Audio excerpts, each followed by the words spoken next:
Y llegó la hora de la actualidad económica en el mundo. Hoy nos la trae nuestro periodista Juan Pablo Lucumí. Juan Pablo, buenas noches, bienvenido a este estudio. Un placer estar acá, María Clara. Y comencemos con la noticia que está sacudiendo a Estados Unidos, porque el Congreso ya está avanzando en las opciones de limitar e incluso prohibir a la aplicación TikTok. Un escenario que podría llegar hasta allá y hoy con una aplastante votación de 50-0 en la Cámara Baja del Congreso estadounidense, en donde se votó precisamente a favor del proyecto que podría conducir a esta prohibición de la famosa aplicación de videos.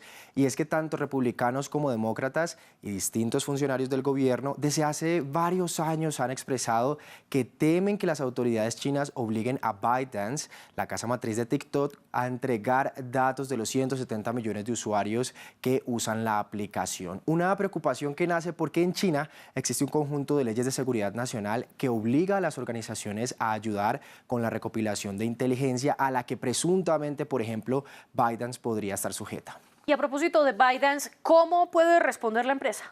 Pues hay dos opciones sobre la mesa, o vender TikTok a otra empresa o apelar ante los tribunales de esta persecución estadounidense, como lo ha llamado Beijing, y que en su momento también Donald Trump, cuando intentó hacer esto con TikTok, pues falló porque pues China hizo esta apelación. Vamos a ver entonces, si decide vender, puede seguir operando, controlada entonces por otra empresa, ojalá que esta empresa no sea China principalmente, y en este momento renunciaría a ese algoritmo que se conoce, pues conoce los gustos de los usuarios, este algoritmo también que a veces se ha conocido como sin fin, en el cual pues no hay una terminación y que ha sido muy bueno para TikTok, hay que decirlo.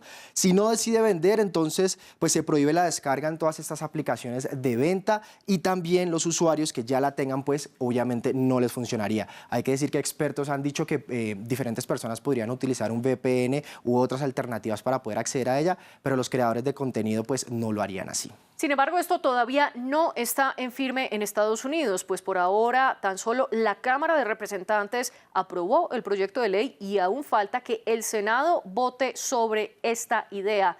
¿Cómo se mueven las fuerzas políticas allí? Tendrían entonces ellos precisamente la Cámara Alta que aprobar este proyecto para que se convierta en ley, pero en esta que es pues la Cámara Alta del Congreso hay una incertidumbre porque varios proyectos previos destinados a prohibir TikTok ya se han estancado aquí. De igual forma ellos dicen que harían enmiendas al documento que ya se aprobó en la Cámara de Representantes este miércoles. Después de esto el presidente Joe Biden firmaría el proyecto para que sea ley y ahí ByteDance tendría 180 días o 6 meses para vender TikTok a un comprador calificado no chino.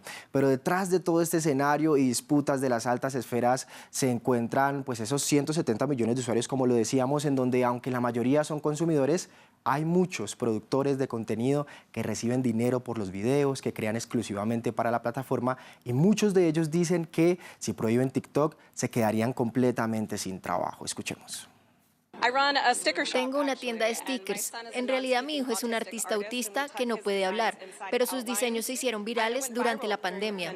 Esta aplicación es mucho más que una aplicación para bailes tontos de TikTok. Entonces, cuando escucho a estos funcionarios electos literalmente burlarse y burlarse de TikTok y sus creadores, me disgusta. Esta es una aplicación que cambia la vida. Tantas personas, no solo 5 millones de pequeñas empresas confían en ella, sino que 170 millones de personas confían en esta aplicación para algo más que su sustento. Confían en esta aplicación para su salud mental. Ya vimos entonces qué opciones tendría ByteDance en caso tal de que el Congreso estadounidense apruebe esta ley. Pero ¿cómo ha respondido hasta ahora el gobierno de China?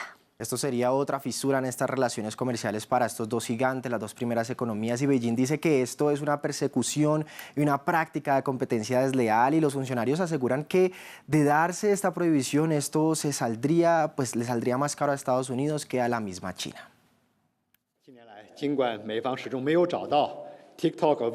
los últimos años, aunque Estados Unidos no ha encontrado ninguna evidencia de que TikTok amenace la seguridad nacional, nunca ha dejado de perseguirla.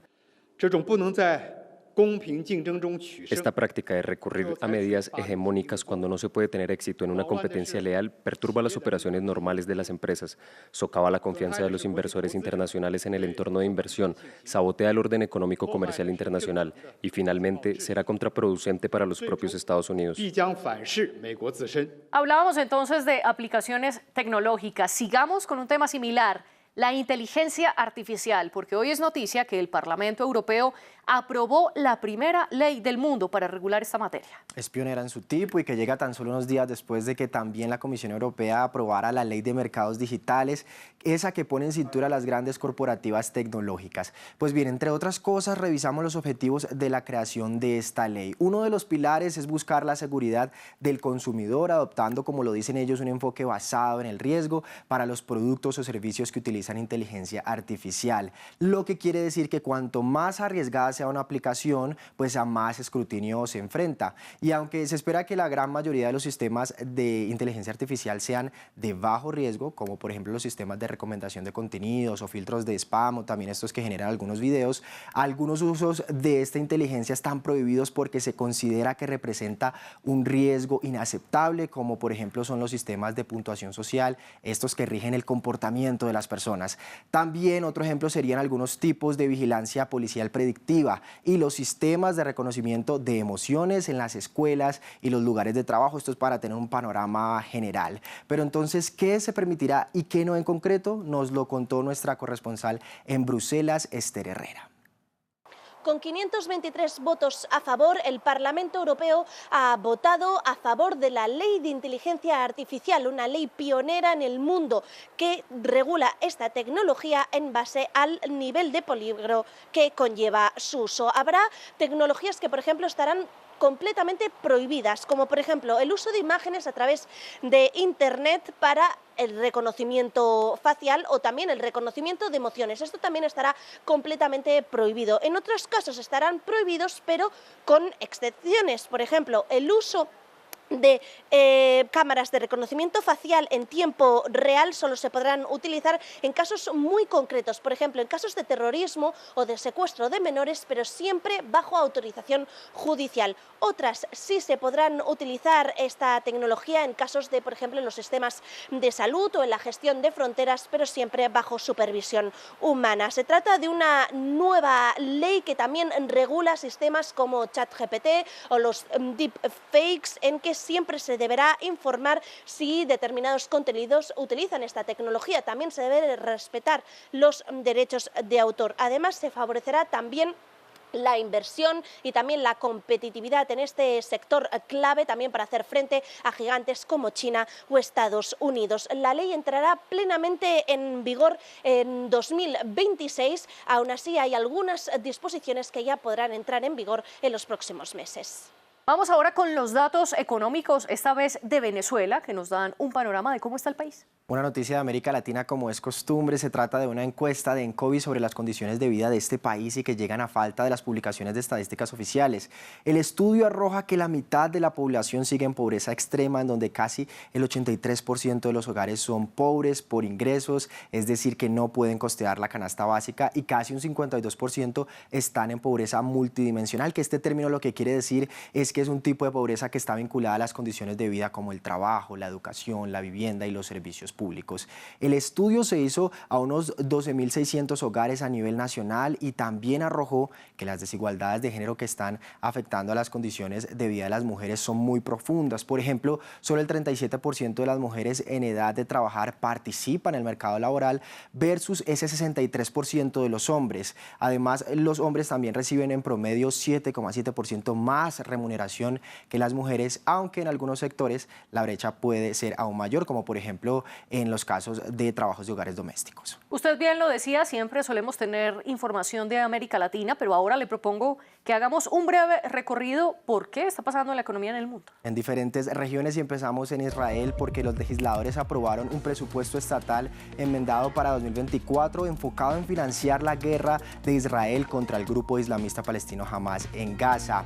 El paquete de gasto es de unos 160.000 millones de dólares y también incluye mayores asignaciones para salud, educación, policía y el bienestar. El multimillonario empresario Elon Musk visitó hoy la planta de su compañía de automóviles eléctricos Tesla cercana a Berlín para agradecer a los trabajadores que hayan reanudado la producción solamente una semana después del sabotaje de la fábrica. Y Toyota acordó dar a los trabajadores de sus fábricas el mayor aumento salarial en 25 años, con alzas de hasta lo que equivalen $193 mensuales. Busca cumplir con las demandas sindicales en las negociaciones salariales anuales que concluyen este mismo miércoles. Y cuéntenos, ¿cuál es la cifra económica para el día de hoy? Son los 367.000 paneles solares que conforman la planta fotovoltaica Gran Teno, ubicada en la región de Maule, en Chile, a unos 180 kilómetros al sur de la capital, Santiago.